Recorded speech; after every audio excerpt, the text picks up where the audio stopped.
What if I told you that the first thing a woman says when she cheats isn't just a quick excuse, but a window into the deepest part of her inner conflict?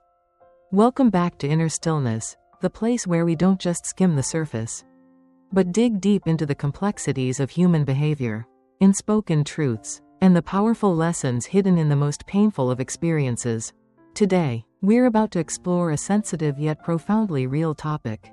When a woman cheats, what does she say first, and what does that actually reveal about her emotional turmoil? The secrets she's carrying, and the fragile state of trust in the relationship? But this isn't just about betrayal. It's about the hidden fears, the silent anxieties, and the overwhelming shame that often accompany the decision to cheat. More importantly, it's about the powerful lessons we can learn about love, trust, and truth, lessons that might change how we understand human behavior forever. We're going to peel back the layers of guilt, self-deception, and the complicated dance of emotions that often go unnoticed. Let's dive deep into this uncomfortable truth together. The counterattack strategy: you're being paranoid. Socrates once said, "The unexamined life is not worth living." But what about the unexamined words? When someone is hiding something, they often retaliate instead of addressing the issue at hand. You're being paranoid isn't just a dismissal, it's a deflection. It's a tactic to make you question your own reality, to sow doubt in your mind, and shift the focus away from their unusual behavior. We've all been there, when someone accuses you of overreacting, of being irrational, or of being paranoid. It's easy to second-guess yourself. But this is exactly what they want, for you to doubt your instincts, your observations, and your emotional responses. The real question is, why do they feel the need to push you into a corner and make you question your perception? What are they trying to hide? In these moments, your discomfort or anxiety could be more than just insecurity. It could be your intuition trying to warn you of something. Don't rush to dismiss your feelings of unease. It's not jealousy, it could be your intuition speaking up. The invisible third party, it's just a friend. When the lines between friendship and romantic feelings become blurred, the first excuse is often simplification. It's just a friend, but if this phrase is said before you even ask, it's not reassurance, it's a script that's been prepared in advance. Viktor Frankl once said, "Between stimulus and response, there is a space. In that space is the power to choose our response." This space, this pause before reacting, is where the truth often lies. When someone quickly responds with a defense before you've had a chance to ask, it can be a sign that they are trying to cover something up, to protect themselves or the relationship. A healthy relationship doesn't need to hide anything. If something is being hidden, that's the moment you need to ask, why? What's really going on? A healthy relationship has no need for secrecy. If something is hidden, it's time to question why. The silent confession: "You deserve someone better than me." This phrase may sound poetic, but it's often a confession wrapped in humility. It's regret cloaked in modesty. When someone suddenly says this, ask yourself, is this love, or is it a silent retreat? Rumi once wrote, "Don't resist change. Let life flow through you." In relationships, when someone says you deserve better, it's not always a selfless statement of love. More often, it's a signal that they are preparing to leave. It's their way of gently pulling away, without confronting the truth directly. The question is, why do they feel the need to say this? What is being left unsaid? When someone says you deserve better, sometimes they're preparing to leave. Listen closely, and start believing in your own worth. The shift of guilt: why don't you trust me? A person who truly loves will find a way to explain. A person who is guilty will find a way to attack.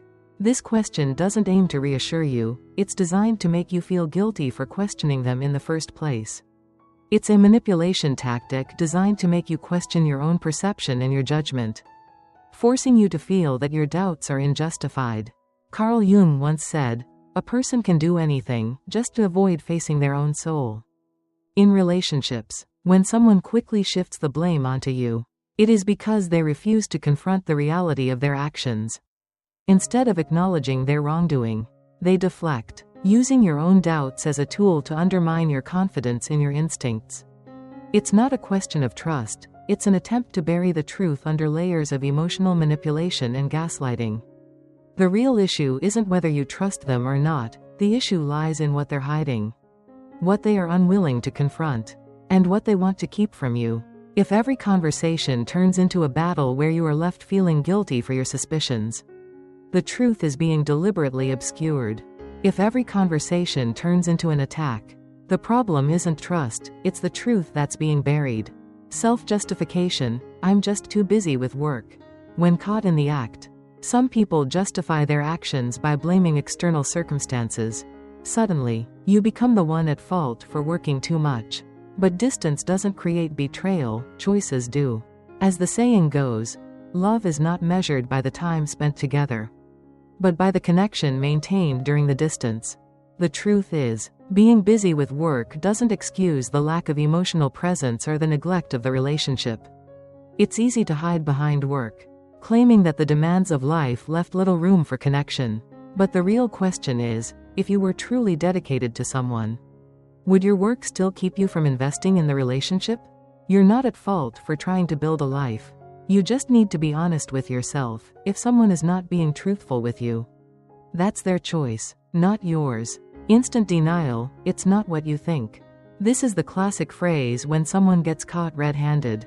Instead of facing the truth, they find a way to minimize the situation. As Epictetus once said, it's not what happens to you that matters, it's how you react. In relationships, when someone immediately denies what's clearly in front of them, it's not about protecting you, it's about avoiding the truth.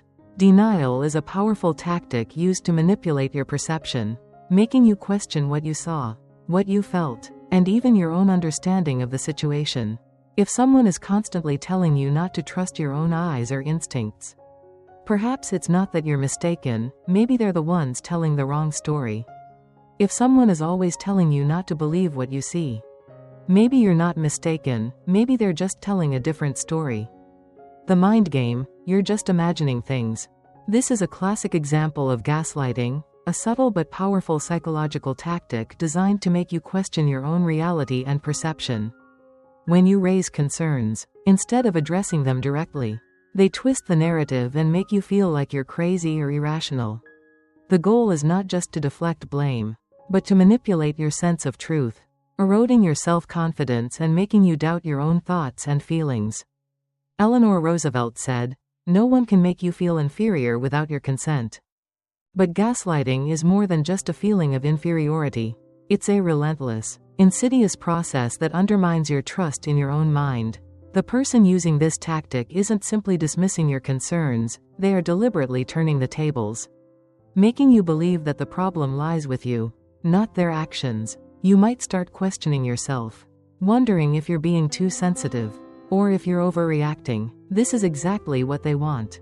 Over time, this constant manipulation can create a sense of confusion, self-doubt, and emotional exhaustion. It takes away your agency, your ability to trust your own instincts, and makes you feel lost.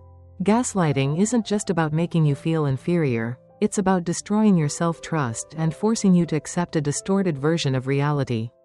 Don't let anyone take away your inner clarity. Your intuition is the truth trying to speak up, don't silence it. The final withdrawal, I don't know what I want anymore. On the surface, this phrase may seem like mere indecision, but beneath it lies a quiet surrender. A subtle but powerful withdrawal. It signals that the emotional connection has shifted.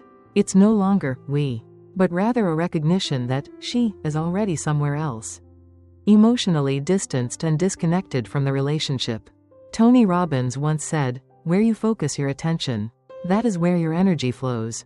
When someone says they don't know what they want, it's not a moment of confusion, but a sign that their attention and energy are no longer invested in the relationship.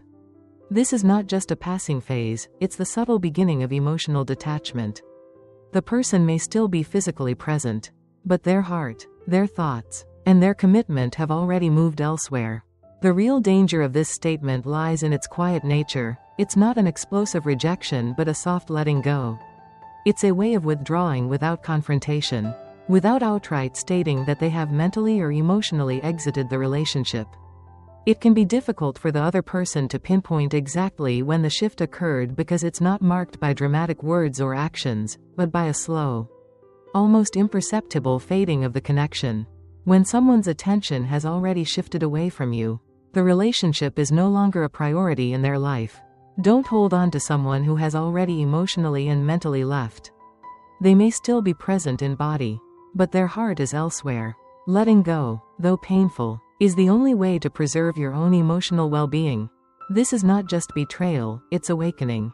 Each of these phrases is not just a sign of infidelity, they are the voices of a soul in conflict. In anxiety, or in fear, some leave because they have changed. Others hide because they are afraid to face themselves. But the most important lesson here is this: don't let the silence of others drown out the voice inside you. Marcus Aurelius once said, "You have power over your mind, not outside events." Realize this, and you will find strength. Now, I want to hear your story. Have you ever heard these phrases before?